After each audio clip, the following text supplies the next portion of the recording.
Hello and welcome to Daily Records. I am Tommy Burton, and today we're going to be talking about Cheap Thrills by Big Brother and the Holding Company, released on August 12th, 1968. This was an album that featured the one and only Janis Joplin. Of course, artwork here on the cover by Robert Crumb. Now, this was the last album Big Brother would release featuring Janis as their lead singer. Um, and it's often mistaken as a live album because for some reason, and I don't know if this was just, I don't know what the choice was in this, but they had decided to add crowd noise into the tracks to give it sort of this live sort of feel.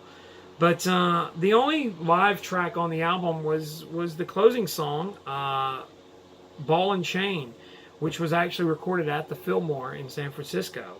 But it was a big hit record. It reached #1. And based on a lot of the buzz that was building around the band after the Monterey Pop Festival, and of course Janis Joplin blowing everyone off the stage with her incredible big voice. And so they were able to get this album out. It was kind of rush released, even though Columbia were trying to get the band down. But this album has 3 cover songs, which are 3 well-known cover songs. Of course, the cover version of the George Gershwin "Summertime," "Piece of My Heart," and "Ball and Chain." And the album has the voice of Bill Graham on it, who introduced the band at the beginning of combination of the two. So I guess the idea was that they were trying to incorporate kind of that live feel. Of course, Robert Crumb, hippie artist in San Francisco. They actually wanted a photo of the band in bed together, naked. But Columbia Records were not going for that. So Crumb kind of thought this was going to be the back cover artwork.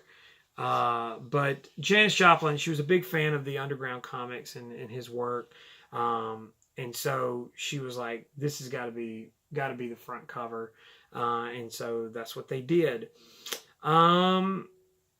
So that's the story behind the cover work.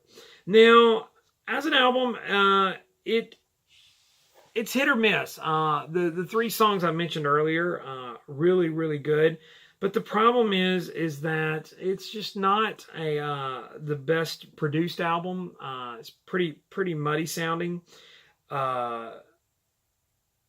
Janis is really great and intense in certain parts, but she also has some moments here that aren't quite as up to the moment, but it's a little bit of a time capsule of this sort of San Francisco hippie sort of thing that was going on around the time. So, it for that reason it's a bit interesting. I remember as a kid, just staring at this album cover and deciphering it because it was a comic book. At least to me it was. And so little did I know about the music contained inside.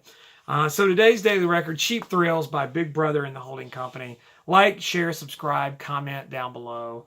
Follow me on Instagram and Twitter as TommyBurton75. In the meantime, I'll see you all again tomorrow with another Daily Record.